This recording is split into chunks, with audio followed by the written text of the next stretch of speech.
Yes, what is up everyone? I'm in a hotel as you probably can see, and it's in Nashville, which you probably can't, but I'm wearing a Nashville Soccer Club t-shirt, so that kind of confirms it. And it's the day after the US-Mexico game, so you know what time it is. It's the very curious news from around the world with the amazing Conrad.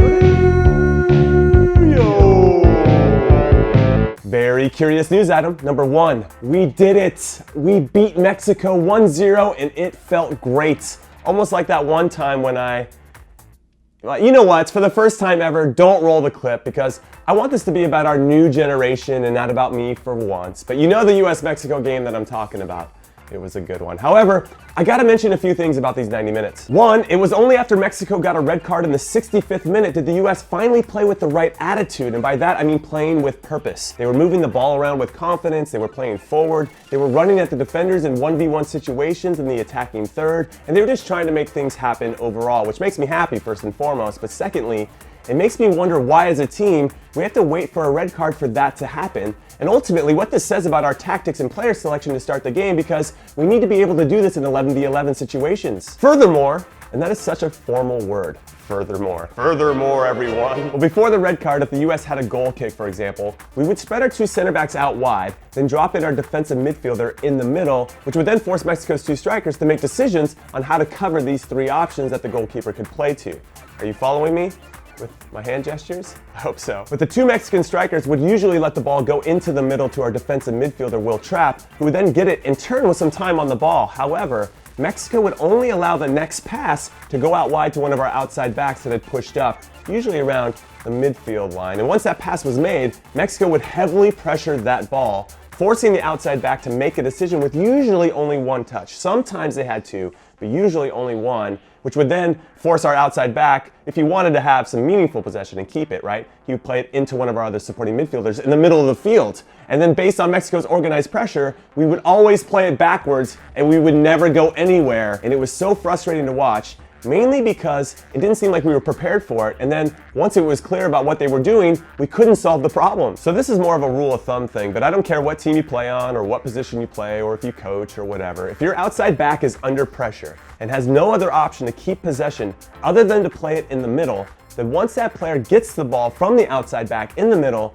then he or she has to play forward in some capacity, either to break the lines on a split pass to a striker who should be sitting in that pocket of space in front of the back four, or by turning with the ball away from pressure and moving forward with it to shift the defense in some capacity, which is going to create gaps because once you beat one person, somebody else has to step and that creates space for one of your teammates. Instead, we play it backwards, which means we're playing it safe and we never shift the defense in any way. Which is why when Mexico went down to 10 players, there were finally pockets of space for us to play forward, which is why we looked better. But because we put out a young team at the beginning of a World Cup cycle, I'm 3,000% okay with how things went in this game, but we gotta figure out these little things, man, so we can continue to get better because we had no real answers outside of just hitting hopeful long balls to our one striker and our 4-1-4-1 formation, and I just know we're capable of so much more. Two, Diego Lainez is a baller. Now, I know there's a lot of noise on the internets right now about US center back Matt Miazga calling the 18-year-old from Club America small out on the field. He was talking down with him and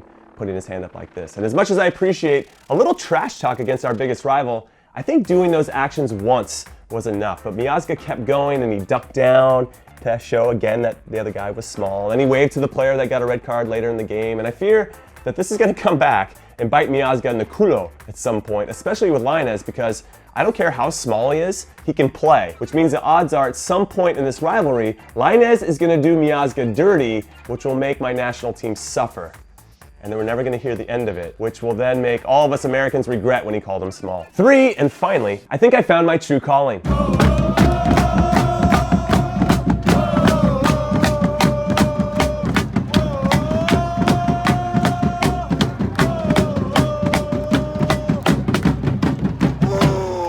So my sincere thanks to Justin and Dan and DW and all the American Outlaws for letting me live a dream. Very curious news item. Number two, the FIFA 19 ratings are out. Yes, that's right, EA Sports has finally put out all of their ratings for all of their players before FIFA 19 officially drops in the coming weeks, and I have some questions and comments and concerns. One, if Messi was on the cover instead of Ronaldo, do you think he would have been first on the list? Of course he would have, though In fairness to EA, when they had neither of the top two GOATs on the cover for FIFA 17, that was when Marco Reus was on it, they did have Ronaldo as a top-rated player. But let's be honest, when they give Ronaldo better shooting than Messi in this one, it does make my eyes start to roll a bit.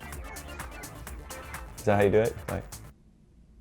I'm not a good eye roller. 2, David De Gea is the top-rated goalkeeper with a 91 rating, which makes me wonder if EA watched the World Cup at all. And actually, speaking of goalkeepers, I love that Thibaut Courtois has a 90 rating, but he's not even the starter for Real Madrid. 3, I don't know about you, but when I see Gonzalo Higuain rated 90 and Kylian Mbappe only at 87, and when I see Harry Kane have the same rating in passing as Sergio Busquets, I question everything about life in general because how is that real? Also, now that I'm thinking about this some more, I question Isco being rated higher than Coutinho. I know it's only by 1, Isco's an 89 and Coutinho's an 88, and I'm sure Madrid and Spanish national team supporters can make an argument as to why that makes sense, and I'm sure they can make some pretty good points. Maybe. But I don't want to hear it regardless because these guys have to at least be even. At least, if not Coutinho being one better than Isco.